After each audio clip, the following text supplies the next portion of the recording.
یہ آل India radio کی Urdu service ہے۔ DRM 1071 اور mobile app news on AIR پر جاری ہیں ہماری نشریات۔ پیش خدمت ہے پروگرام نئی نسل نئی روشنی۔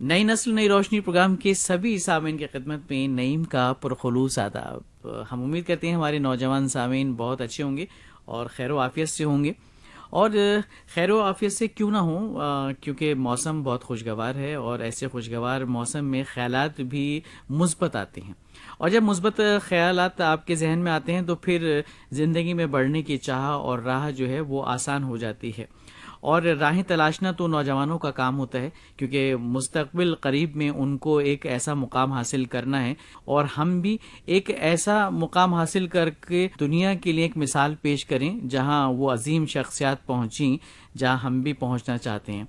اور چلیے تو آج کے پروگرام کی شروعات کرتے ہیں۔ آج کے اس پروگرام میں ہم آپ کو ایک گفتگو سنوا رہے ہیں صحافت میں نوجوانوں کا مستقبل، اس موضوع کے حوالے سے، اور ہمارے مہمان ہیں BBC اردو شعبے کے سینئر صحافی جناب قربان علی۔ شریک گفتگو ہیں پھولا پنڈتا۔ آج ہمارے اسٹوڈیو میں موجود ہے قربان علی صاحب۔ آپ سر BBC کے اردو شعبے کے سینئر رپورٹر یعنی سینئر رکن بھی ہیں، اور حال میں آپ رائے سبھا TV کے ایک حصے دار ہیں، وہاں کام کرتے ہیں آپ کا ہم نے سنا کافی تجربہ ہے آپ کا صحافت میں۔ سر، سب سے پہلے ہم آپ کو آداب کرتے ہیں اور آپ کا یہاں آنے کا خیر مقدم ہے۔ جی آداب، بہت شکریہ، میں بے حد مشکور و ممنون ہوں کہ آپ نے مجھے یاد کیا۔ یہ پروگرام جو ہے یوتھ کے لیے ہے، نوجوانوں کے لیے یہ پروگرام ہے، تو آج ہم نے موضوع رکھا ہے پروگرام کا صحافت میں نوجوانوں کا مستقبل۔ تو اس بارے میں آپ تھوڑی سی وضاحت کیجئے شروع میں کہ یہ جو موضوع ہم نے دیا ہے کہ نوجوانوں کے مستقبل کے لیے صحافت جو پیشہ ہے، کیا مشورہ ہے آپ کا؟ دیکھیے، صحافت ایک اگر جنرل ٹرمز میں کہیں تو بہت ہی اچھا پیشہ ہے، بہت ہی اچھا پروفیشن ہے، اور اس میں بڑے امکانات ہیں نوجوانوں کے لیے، کیونکہ آپ دیکھ رہی ہیں کہ آج کل ہم انفارمیشن ایج میں رہ رہے ہیں، اور بڑے پیمانے پہ ایک انقلاب آیا ہوا ہے، ریولوشن آیا ہوا ہے، چاروں طرف انفارمیشن الگ الگ ذریعوں سے آ رہی ہے، حاصل کی جا رہی ہے، تو اس میں کیریئر کے کافی مواقع ہیں۔ اور اگر اس میں اردو صحافت کی بات کی جائے تو اردو صحافت بھی یہ جس کے بارے میں ایک زمانے میں یہ کہا جانے لگا تھا کہ تقریباً ختم ہو گئی ہے یا اپنی آخری سانسیں گن رہی ہے، وہ پچھلے 15-20 سالوں میں پھر سے بحال ہوئی ہے، اور اس میں بھی بڑے مواقع ہوئے ہیں۔ میں 2-3 مثالیں آپ کو دینا چاہوں گا کہ ایک زمانہ تھا کہ BBC کی جو اردو سروس ہوتی تھی، جی سر، اس میں زیادہ تر لوگ پاکستان سے آتے تھے، اور ہندوستان سے ایک پروڈیوسر ہوتا تھا، وہ بھی آل انڈیا ریڈیو سے سیکنڈ مین پہ گئے ہوئے ہوتے تھے۔ لیکن میرے ہی BBC میں رہتے ہوئے میں نے دیکھا کہ تقریباً 7-8 لوگ 2-3 سال کے عرصے میں سلیکٹ کیے گئے، اور ان کو وہاں وہ آج کل بہت اچھا کام کر رہے ہیں، اور کچھ لوگ اس سے بھی آگے جا چکے ہیں۔ اور اس میں یہ ہوا کہ ریڈیو تو تھا ہی BBC اردو سروس کا، اس کی ویب سائٹ بھی تھی، تو ویب سائٹ میں بھی کافی مواقع ہیں۔ اور پھر آج کل جس طرح سے یہ کہیں کہ ایک بڑے پیمانے پر انفارمیشن ٹیکنیک کے ذریعے سے چیزیں آ رہی ہیں، سوشل میڈیا آ رہا ہے، پرنٹ میڈیا پہلے سے تھا، براڈ کاسٹنگ میں بھی ریڈیو دوبارہ سے ریوائیو ہو رہا ہے، اور ٹیلی ویژن تو ہے ہی، اور ساتھ ہی ساتھ آج کی دنیا میں تو بچہ بھی ہر چیز اپنے موبائل پہ حاصل کرنا چاہتا ہے، اسے خواہ وہ جانکاری لینی ہو کسی چیز کے بارے میں انٹرنیٹ کے ذریعے سے فوراً گوگل کرتا ہے اپنے موبائل پہ، اسے اگر کوئی خبر جاننی ہے تو وہ بھی اس پہ دیکھ لیتا ہے۔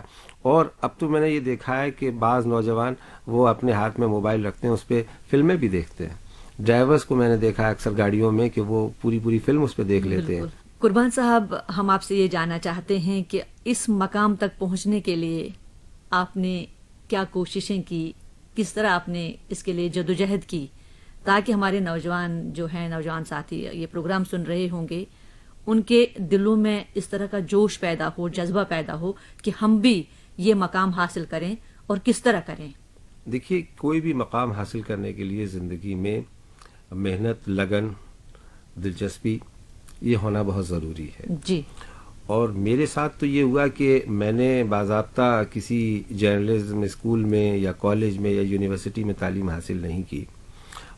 میں تو سمپلی گریجویٹ ہوں، لیکن یہ صحافت سے لگاؤ مجھے بچپن سے تھا. جی. گھر میں کافی اخبار رسائل آتے تھے، والد صاحب سیاسی آدمی تھے، تو اس وجہ سے خوب رسالے پڑھنے کو ملتے تھے، اخبار پڑھنے کو ملتے تھے. تبھی میں نے لکھنا شروع کر دیا تھا، اور پہلے اسکول کی میگزین میں، پھر کالج کی میگزین میں، یونیورسٹی میں. اور اسی زمانے میں بمبئی سے ایک اخبار نکلتا تھا، آج بھی نکلتا ہے، ہفتے وار ہے، انگریزی میں، جنتا. اس میں میں نے لکھنا شروع کیا، اور ساتھ ہی ساتھ لیٹر ٹو دا ایڈیٹر میں لکھتا تھا، جو چھپتے بھی تھے، اور جب چھپ جاتا تھا تو بہت خوشی ہوتی تھی، حوصلہ ملتا تھا. اور اسی دوران جو مشہور صحافی ہیں کلدیپ نیر صاحب، جنہوں نے اپنی زندگی کا آغاز، بڑی دلچسپ بات یہ ہے کہ ایک انجام اخبار تھا، اس سے کیا انہوں نے. جی. تو وہ بعد میں انگریزی کے بہت بڑے صحافی ہوئے، اور پھر ممبر پارلیمنٹ اور ولایت میں ہندوستان کے ہائی کمشنر بھی اپوائنٹ ہوئے، اور آج بھی ماشاءاللہ سے وہ کافی ایکٹیو ہیں، لکھتے ہیں، ان کے کالم آج بھی شائع ہوتے ہیں. تو اس وقت میں انہوں نے پاکستان پہ ایک تبصرہ کیا تھا. ایکسپریس نیوز سروس کے چیف ہوا کرتے تھے 1978 میں. بھٹو صاحب ہٹے تھے اور ضیاء الحق صاحب وہاں آئے تھے. تو اس وقت کے حالات پہ انہوں نے ایک تبصرہ لکھا تھا، اور جو کہ مجھے پسند نہیں آیا، اور میں نے اس کے اوپر ایک اٹھا کر کے انہیں خط لکھ دیا کہ آپ نے جو ان میں باتیں کہی ہیں یہ حقائق پہ مبنی معلوم نہیں ہوتی ہیں. اچھا. اور ہمارے جو عزیز رشتہ دار آ رہے ہیں وہ کچھ دوسری کہانی بتا رہے ہیں.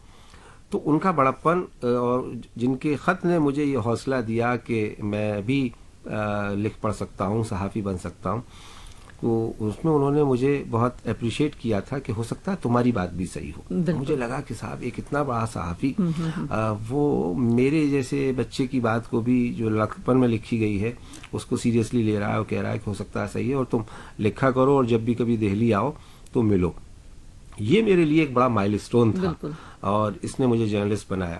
اور اس کے بعد میں نے جنتا میں لکھنا شروع کر دیا 1980 سے. یعنی اس حساب سے دیکھیں تو 36 برس کا تجربہ صحافت کا میں کہہ سکتا ہوں. لیکن باضابطہ میری اس صحافتی زندگی کی شروعات 1985 میں ہوئی، جب میں نے کلکتہ کا آنند بازار گروپ ہے، اس کی ایک میگزین ہوا کرتی تھی، رویوار ہندی میں اور سنڈے انگریزی میں، اور اس میں کام کرنا شروع کیا. اور پھر اس کے بعد سے تو there was no looking back. 12 سال بی بی سی میں سفر رہا. اس کے بعد میں یہاں واپس آیا لندن سے، تو 4-5 سال ٹی ڈی نیوز کے ساتھ رہا، پھر دوسرے مختلف چینلز کے ساتھ کچھ فری لانسنگ بھی کی.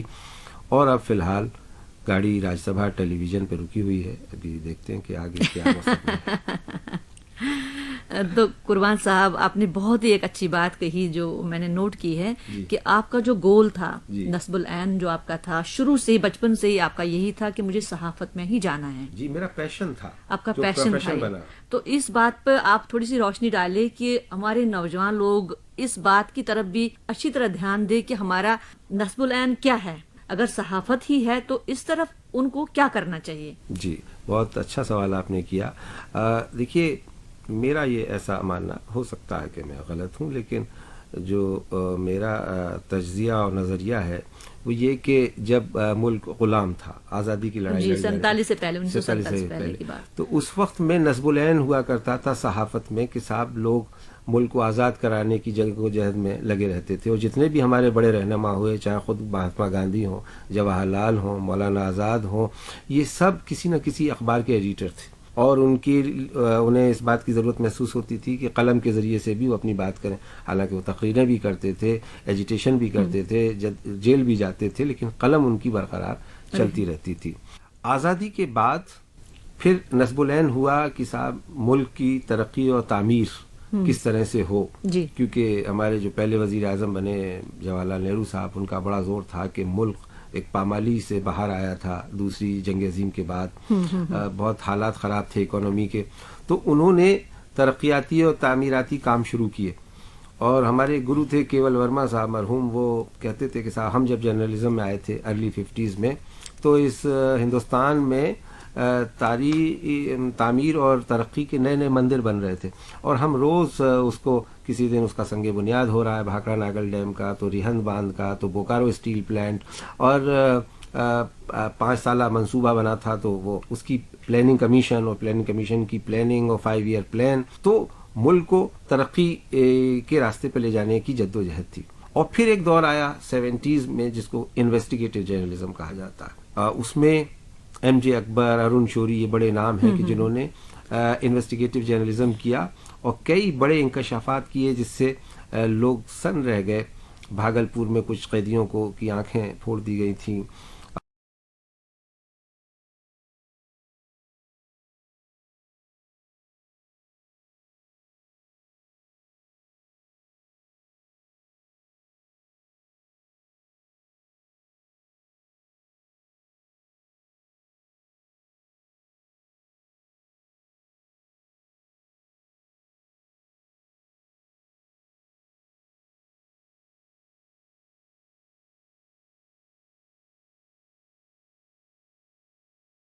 جلدی جانکاری دیں اور ایسی جانکاری دیں کہ جس سے جو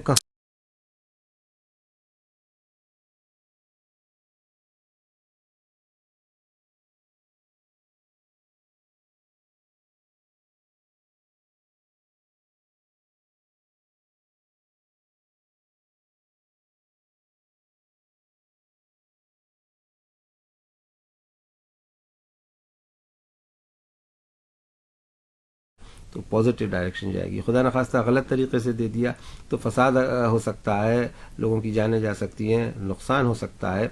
اس لیے پہلا اور اولین جو فرض ہے وہ صحافی کا یہ ہے کہ وہ خبر دے، صحیح دے، پوری تفتیش کرنے کے بعد دے، پوری تحقیقات کرنے کے بعد دے، اور کوئی بھی ہیئرسے پہ نہ دے کہ جس کی تائید نہ ہو ایسی خبر نہ دی جائے. یعنی کہ صحافت میں بالکل ایمانداری سے، ایک دم ایمانداری سے کام کرنا ہے. اگر جیسے آپ نے کہا ایک نقطہ غلط ہو جائے تو ہزاروں جانے جائیں گی. بالکل صحیح بات ہے. جیسے کہ آپ نے بتایا کہ پہلے زمانے میں پرنٹ میڈیا کا دور تھا، تو اس دور میں آپ کو کن کن مشکلات سے گزرنا پڑا، کیونکہ اتنی فیسلٹی نہیں تھی، اتنی ٹیکنالوجی نہیں تھی. اور آج کل کے دور کے بارے میں بھی آپ بتائیں کہ آج کون کون سی سہولت ہے، کتنی فیسلٹیز ہے آج کل کے نوجوانوں کے لیے. دیکھیے، جب میں نے 1985 میں باقاعدگی کے ساتھ میں صحافت شروع کی، یعنی فل ٹائم میری نوکری تھی، امپلائمنٹ تھا، تو ویکلی اخبار کے لیے ہم کام کرتے تھے جو کلکتے سے نکلتا تھا. جی. اور اس وقت میں جو خبر بھیجتے تھے وہ یا تو کوریئر سروس شروع ہو گئی تھی، اس کے ذریعے سے جاتی تھی، یا ہمارا آفس ہوتا تھا یہاں دلی میں، یہاں سے پیکٹ جاتا تھا روز تو اس کے ذریعے سے پہنچتی تھی. لیکن تب تک فیکس نہیں آیا تھا. اور اگر کبھی ڈیڈ لائن ہوتی تھی اور ہم کو جیسے آج ہی سٹوری فائل کرنی ہے تو بڑی لمبی لمبی سٹوریز، 5-5 ہزار ورڈز کی سٹوریز ہم کو رومن میں ٹیلی گراف آفس سے بھیجنی پڑتی تھی. اچھا. تو بڑی دقت آتی تھی اس میں، کیونکہ رومن میں جو آدمی ٹائپ کرتا ہے وہ پھر کچھ نہ کچھ گڑبڑ کر سکتا ہے، اور اس کو جو پڑھنے والا ہے وہ اسے دوسرے انداز میں لے سکتا ہے. دوسری غلطی وہاں بھی ہو سکتی ہے. تو اس کے فوراً بعد فیکس آیا تو بڑی سہولت ہوئی. اور ایک سمجھیے کہ مطلب یہ ہوتا تھا کہ صاحب آپ نے رپورٹ لکھی اور 2 منٹ میں فیکس گیا اور وہ وہاں پہنچ گیا. جو رپورٹ 24 گھنٹے اور 36 گھنٹے میں کلکتے پہنچتی تھی وہ 2 منٹ میں پہنچنے لگی، اس سے بھی کم وقت میں. تو وہ ایک آسانی ہوئی. اور اس کے بعد اسی زمانے میں ٹیلی پرنٹر ہوتا تھا، ٹیلیکس ہوتا تھا، جو اب آبسلیٹ ہو چکے ہیں. بالکل، اب تو وہ جی. اور اب اس کی جگہ کیوں ہو گئے وہ؟ کیونکہ اب میل آ گیا. جی. آپ کے پاس کمپیوٹر ہے، آپ 1 سیکنڈ میں کسی بھی زبان میں دنیا کے کسی بھی حصے میں اپنی بات بھیج سکتے ہیں ایک چھوٹے موبائل سے. جی بالکل. تو اسی لیے آج کل جو یہ نیو میڈیا ہے، میں سمجھتا ہوں کہ نئی نسل کو اس کے بارے میں اس پر زیادہ زور دینا چاہیے اور اس کے بارے میں جانکاری حاصل کرنی چاہیے کہ پوری دنیا میں جو ٹریڈیشنل جرنلزم ہوا کرتا تھا، جس جرنلزم میں ہم آئے تھے یا ہم سے پہلے کی نسلیں تھیں، اب وہ زمانہ بہت بدل گیا ہے. اب میں آپ کو بتاؤں کہ سن 2000 میں نیو یارک گیا تھا یونائٹڈ نیشنز کے ملینیم سمٹ کور کرنے کے لیے. جی.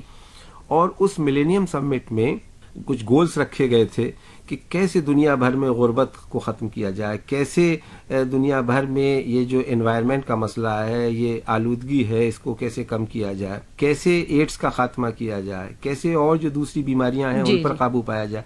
تو اس کو میں کہتا ہوں ڈیولپمنٹ جرنلزم. اور یہ ڈیولپمنٹ جرنلزم جہاں پڑھایا جا رہا ہے, جامعہ میں ہے, علی گڑھ میں ہے, اور حیدرآباد میں ہے, اور بھی ملک کے مختلف حصوں میں ہے, وہاں پہ اس بات پہ خاصا زور دیا جا رہا ہے کہ یہ ڈیولپمنٹ جرنلزم پڑھایا جائے. اور فیوچر اسی کا مجھے لگتا ہے آگے آنے والے دنوں میں, کیونکہ اب جو ٹریڈیشنل طریقہ تھا وہ دھیرے دھیرے ختم ہوتا جا رہا ہے. اب لوگ اس طرح سے بہت چاہتے ہیں کہ ان کو 100 ورڈز میں, 200 ورڈز میں, 500 ورڈز میں میکسیمم ساری جانکاری مل جائے. جی. تو وہ ضرورت نہیں ہے آج کل لمبی لمبی رپورٹیں لکھنے کی اور اس کے بارے میں, لیکن شارٹ اینڈ سویٹ کرسپی آپ کی رپورٹ ہو, اور اس طرح سے آپ جو دنیا میں اس وقت تمام ڈیولپمنٹس ہو رہے ہیں, ترقیاتی کام ہو رہے ہیں, جس طرح سے اسپیس میں لوگ جا رہے ہیں اور اب اسپیس پہ دنیا بسانے کی بات ہو رہی ہے, تو ویسے میں صحافت کے چیلنجز کافی بڑھ جاتے ہیں. قربان صاحب, زبان کے بارے میں آپ بتائیے کہ زبان پر کتنا کمانڈ ہونا چاہیے اگر کسی لینگویج, چاہے اردو لینگویج میں, انگلش میں, ہندی میں کوئی جرنلسٹ بننا چاہتا ہے, تو زبان پر کتنا کمانڈ ہونا چاہیے؟ جی, بدقسمتی یہ ہے کہ ہمارے ہاں صحافت کا جو رواج ابھی تک رہا حال کے برسوں تک, وہ یہ تھا کہ لڑکا پہلے یا لڑکی سول سروسز کی تیاری کرتے تھے. جی. اگر وہ وہاں نہیں کامیاب ہو رہے ہیں تو جرنلزم میں آ جاتے تھے. مطلب جو کہیں فٹ نہیں ہو رہا ہے وہ جرنلزم میں آ جاتے ہیں. لیکن آج جرنلزم اپنے آپ میں ایک بڑی آرٹ بن کر کے ابھر رہا ہے, اور اس کی ٹریننگ ہو رہی ہے. ایک دوسری چیز ہندوستان میں کہ لوگوں کو ٹریننگ نہیں ہوتی, جرنلزم میں آ جاتے ہیں, پوری زندگی گزار کے چلے جاتے ہیں, لیکن باقاعدگی کے ساتھ ان کی ٹریننگ نہیں ہوتی. تو زبان کا جو تعلق ہے, کمانڈ تو ہونا ہی چاہیے, لیکن اس میں بھی ایک فرق یہ ہے کہ ایک زمانے میں اسٹیٹسمین اخبار ہوا کرتا تھا, اس کی انگریزی اتنی سخت ہوتی تھی, اور شاید آج بھی ہوتی ہے سر, کہ عام آدمی کی سمجھ سے باہر ہوتا ہے. جبکہ میڈیا کی زبان میرے لحاظ سے ایسی ہونی چاہیے کہ جسے عام آدمی بھی سمجھ لے. ہمارے ایک بزرگ دوست ہیں, آج بھی وہ BBC میں کام کرتے ہیں, بڑے مشہور براڈ کاسٹر ہیں, رضا علی آپتی. تو وہ کہتے تھے کہ صاحب میں جب لندن سے براڈ کاسٹ کرتا ہوں تو میرا خیال یہ ہوتا ہے کہ کارخاندار بھی سن لے, جو کھیت میں مزدور کام کر رہا ہے اور کسان ہل چلا رہا ہے وہ بھی سمجھ لے, اور پروفیسر تو سمجھ ہی لے گا, رکشہ چلانے والا سمجھے. جی. تو وہ کبھی بھی سخت اور ثقیل الفاظ کا استعمال نہیں کرتے تھے. کئی بار یہ ہوتا ہے ہمارے جرنلزم میں کچھ دوست ہیں کہ وہ اپنی قابلیت کا اظہار کرنے کے لیے وہ اس زبان کا استعمال کرتے ہیں جو عام آدمی کی سمجھ میں نہیں آتی, کیونکہ اس میں جو ہے یہ ایک میڈیا میں باقاعدہ تھیوری یہ پڑھائی جاتی ہے کمیونیکیشن کی, کہ آپ کمیونیکیشن, اب دیکھیے ہماری آپ کی گفتگو ہو رہی ہے تو یہ بہت سیدھی سادی زبان میں ہو رہی ہے, ہر آدمی سمجھ سکتا ہے اس کو. لیکن ابھی میں آپ مجھ سے سوال کریں اور وہ ایسے سوالات ہوں کہ جس میں فارسی کے الفاظ ہوں. جی. ہمارے ایک وائس چانسلر تھے علی گڑھ میں, مرحوم سید حامد صاحب, تو وہ جب بولتے تھے تو فارسی بولنے لگتے تھے, اب بات کرنا مشکل ہو جاتا تھا. ہم نے کہا صاحب آپ ہماری بات سن نہیں رہے, تو کہتے تھے جی میں ہموطن گوش ہوں, اور ہم کہتے تھے کہ صاحب آپ جو بول رہے ہیں اسے ہم نہیں سمجھ پا رہے ہیں, تو کہتے تھے جی میں سکہ رائج الوقت نہیں ہوں. تو یہ جو چیزیں ہو جاتی ہیں تو پھر مشکل ہو جاتی ہے, اثر پڑتا ہے زبان کا. جی. تو سر, صحافت کی جو بات ہو رہی ہے اس میں نوجوانوں کو کن کن باتوں کا خیال رکھنا ہے؟ سب سے پہلے کیا کوالیفیکیشن ہونی چاہیے کہ ایک بچہ جرنلزم کے لیے کس بیس پہ جاتا ہے؟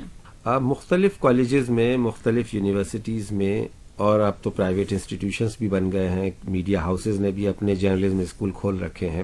کچھ جگہ پہ ہے کہ آپ ہائی اسکول کے بعد ڈپلوما کر سکتے ہیں, کچھ جگہ ہے کہ آپ +2 یعنی 12th کلاس کرنے کے بعد میں کر سکتے ہیں, کچھ کا ہے کہ صاحب گریجویشن کرنے کے بعد میں آپ کر سکتے ہیں, جو جرنلزم کے کورس یہاں دہلی وغیرہ میں ہوتے ہیں.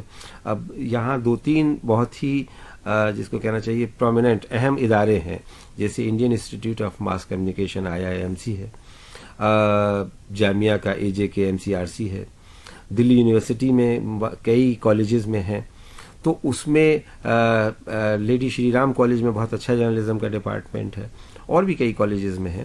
تو وہاں پہ BA in journalism, MA in journalism یہ ہوتا ہے, جس میں کہ کافی حد تک ٹریننگ دی جاتی ہے.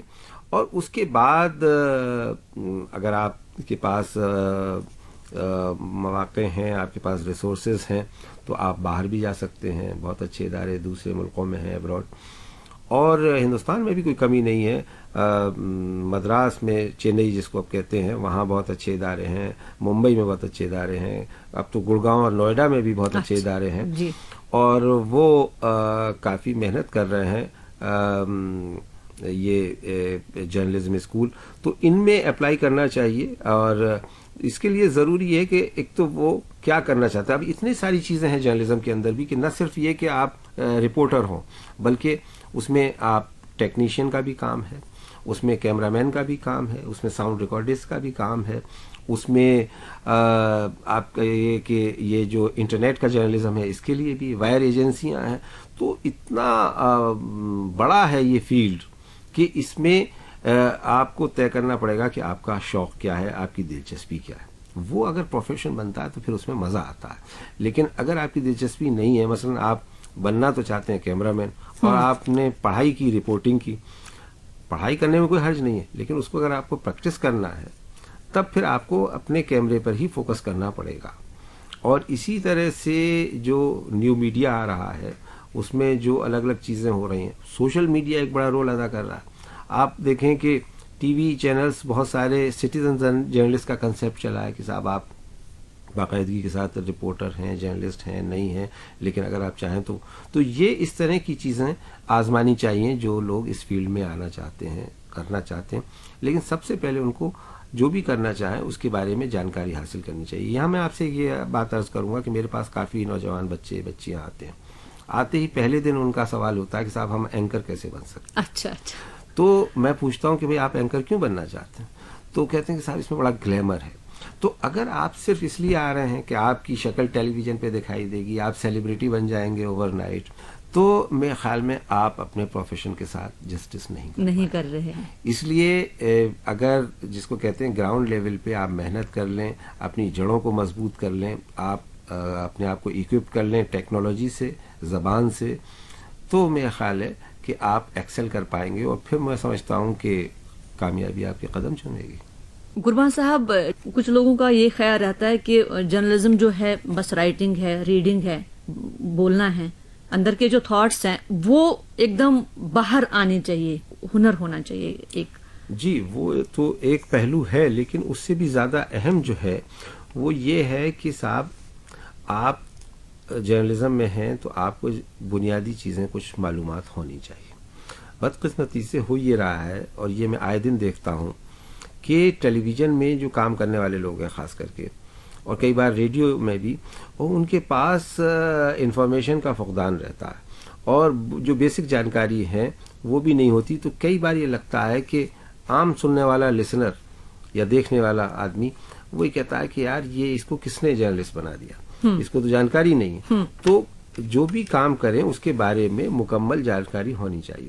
اگر آپ پارلیمنٹ رپورٹ کر رہے ہیں تو پارلیمنٹ کی جو بیسک نیٹیگریٹیز ہیں، اس کی جو زبان ہے، اس کی جو ٹرمز ہیں، ٹیکنیکل ٹرمز ہیں، ان کے بارے میں واقفیت ہونی چاہیے کہ بل کیا ہوتا ہے، امینڈمنٹ کیا ہوتا ہے، اور بل جو ہے وہ کب قانون بنتا ہے. یہ مثال کے طور پہ میں آپ سے کہہ رہا ہوں. اسی طرح سے آپ اگر اسپورٹس میں ہیں تو اسپورٹس کے بارے میں آپ کو جانکاری ہونی چاہیے. آپ اگر اکنامک جرنلزم کر رہے ہیں، اچھا الگ الگ شعبے ہیں. اب اکنامک جرنلزم ایک زمانے میں بہت ہی مختصر سا ایک شعبہ ہوا کرتا تھا، لیکن اب باقاعدہ اخبار نکل رہے ہیں، اس کے نیوز چینلز ہیں. اسی طرح سے اسپورٹس کے ہیں، اسی طرح سے سائنس کا ہے، اور پالیٹکس تو ہے ہی. جنرل جو سوشل پولیٹیکل نیوز ہوتی ہے اس کو کور کرنے کے لیے تو بہت سارے چینل ہیں.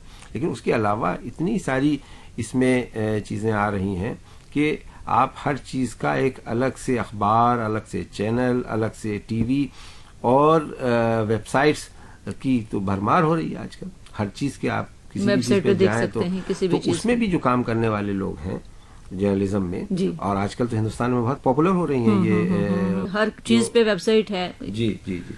تو اس لیے جو بھی کام کریں، بس میرا مشورہ ایک یہی ہے اپنے آنے والی نسل سے اور موجودہ نسل سے کہ وہ اس کے بارے میں تھوڑی سی تیاری کر لیں. جس طرح سے امتحان کے لیے تیاری کرتے ہیں ویسی اس سبجیکٹ کے بارے میں جس میں وہ کام کرنا چاہتے ہیں، تاکہ یہ نہ لگے کہ صاحب ان کو تو یہ چیز آتی ہی نہیں.